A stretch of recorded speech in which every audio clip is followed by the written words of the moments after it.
नमस्कार. चिंतन या सदरात आजचा विषय आहे नवग्रह स्तोत्र की ग्रह निरीक्षण. मी रघुनाथ शेंडे.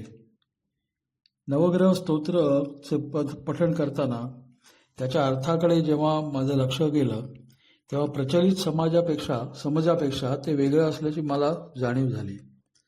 पूर्वसुरींनी मिळवलेली माहिती पुढील पिढ्यांसाठी विविध रूपात पण कोड्यामध्ये व्यक्त करून ठेवली आहे असं अनुमान माझ्या पूर्वीच्या अभ्यासावरून एकंदरीत मला काढता आलं.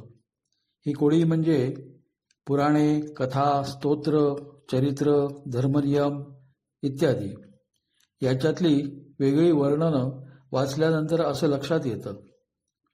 याचं कारण राहू केतू विषयी असलेली संकल्पना आणि स्तोत्रातील त्यांचे वर्णन हे मला पूर्णपणे वेगळं भासलं. राहूचं वर्णन जरी चंद्र आणि सूर्याला पीडा देणारा असं जरी केलेलं असलं तरी केतूचं वर्णन तसं केलेलं नाही. मंगळाचं वर्णन धरणी गर्भसंभूतम असं केलं आहे आणि तो वयाने कुमार आहे. याचा अर्थ पूर्वीच्या संशोधकांनी या ग्रहांविषयी निरीक्षण करून काही माहिती गोळा केली असावी आणि काहींना प्रतिष्ठित ऋषींची नावे दिली असावीत. आजही प्रथा अजूनही चालू आहे. या स्तोत्राचं सरळ भाषांतर आणि त्याप्रमाणे अर्थ लक्षात घेतला तर त्याचं विश्लेषण करताना माझ्या मनात आलेला विचार असा: पूर्वीच्या पद्धतीप्रमाणे ग्रह याचा अर्थ अंतरिक्षातील कोणतीही स्वयंप्रकाशित वा अप्रकाशित वस्तू वा व्यष्टी. सध्याच्या व्याख्या अशा आहेत की स्टार म्हणजे स्वयंप्रकाशित तारा आणि प्लॅनेट म्हणजे त्याभोवती फिरणारा परप्रकाशित गोल. ह्या आहेत सध्याच्या व्याख्या. आता मला असं वाटतं की जे भरीव जे गुरु आहे त्याचाच प्रभाव मानव प्राण्यावर पडेल, काल्पनिक छेदनबिंदूचा नव्हे असा विचार करून राहू केतू हे काल्पनिक ग्रह वा ग्रहण स्थितीतील बिंदू नाहीत तर त्यांचं वेगळं अस्तित्व आहे असं मला वाटलं. अशा प्रभावी ज्योती ग्रह व्यष्टींची स्तुती करणे यासाठी हे स्तोत्र तयार केलं. कुंडली म्हणजे काय तर विशिष्ट वेळेचं वर्णन ग्रह नक्षत्र तारे यांचं अंतराळ पटावरील स्थान मांडून केलं म्हणून राहू केतू यांची कुंडलीमध्ये वर्णी. स्तोत्रामध्ये असलेले विशेषणे ही ग्रहांची नसून ती ऋषींची आहेत काय अशी माझ्या मनात शंका आली. पण तसे वाटत नाही, कारण सर्व ग्रहांना मानवी ऋषींची नावे नाहीत. अर्धकाय म्हणजे केवळ धड असलेला असं वर्णन मानवाचे असू शकणार नाही. म्हणून हे ग्रहांचं निरीक्षण करून त्याचं वर्णन जे पूर्वसिरीने लिहून ठेवलेलं आहे असं मला वाटलं ते असं. त्याचा अर्थ निष्कर्ष असा माझा: केतू पलाश पुष्प संकाशम तारका ग्रहमस्तकम. पळस फुलांच्या आकाराच्या तारका समूहातील प्रमुख तारा असलेला रौद्र असलेला तारा. राहू याचं वर्णन आहे सिंहिका गर्भसंभूतम.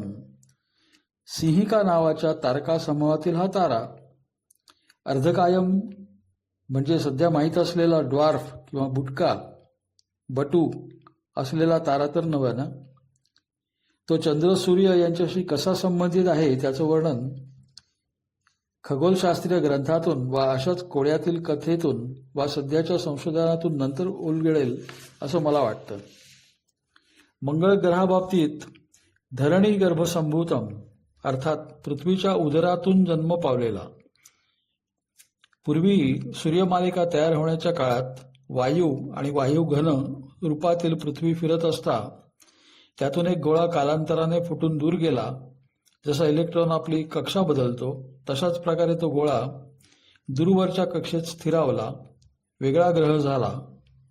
म्हणून वयाने तो लहान म्हणजे कुमार. गुरुग्रह गुरु अर्थात सर्वात मोठा. कांचन सन्निभम म्हणजे सोन्याचा प्रचंड साठा असलेला असू शकेल काय? कारण गुरु या व्यक्तीला अर्थसंचय करणे हे तर निषिद्ध मानले आहे आपल्या संस्कृतीप्रमाणे. या ग्रहाला बृहस्पती ऋषींचे नाव दिले आहे. शुक्र ग्रह हिमकुंद अर्थात बर्फाच्छादित डोंगर किंवा जमीन असावी. मृणालाभम कमळाच्या देठासारखी आभा म्हणजे तेथील आकाशाचा रंग असावा असे म्हणता येईल काय? या ग्रहाला शुक्राचार्य ऋषींचे नाव दिले. शनिग्रह नीलांजन समाभासम म्हणजे ग्रहावरची जमीन निळ्या रंगाची असावी. रविपुत्र म्हणजे सूर्याच्या तप्त गोळ्यातून फुटून बाहेर पडलेला ग्रह. त्या पाठोपाठ यम नावाचा ग्रहगोळाही बाहेर पडला असावा. नोंद घेण्यासारखी बाब म्हणजे शनी व यम यांनाच फक्त रविपुत्र म्हटले आहे. बुध ग्रह प्रियंगू आता हे कोणतं झाड ते मला माहिती नाही, पण प्रियंगू झाडाची कळी जशी दिसते त्याप्रमाणे अप्रतिम रूप असलेला ग्रह. याची सौम्य प्रकृती म्हणजे ग्रहावर किंवा ग्रहाच्या आत विशेष खळबळ नसेल असा स्थिर असलेला ग्रह असावा.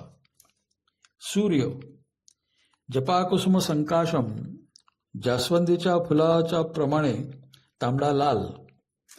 उगवतीचा व मावळतीचा सूर्य फक्त तांबडा लाल दिसतो, पण नंतर तो प्रखर पिवळा पांढरा दिसत असूनही त्याचं वर्णन केवळ तांबडा किंवा लाल असं केलं आहे. याचं कारण सूर्याचे अंतरंग एक महादीप्ती किंवा महातप्त लाल गोळा आहे हे माहीत असल्यामुळे असेल काय? चंद्र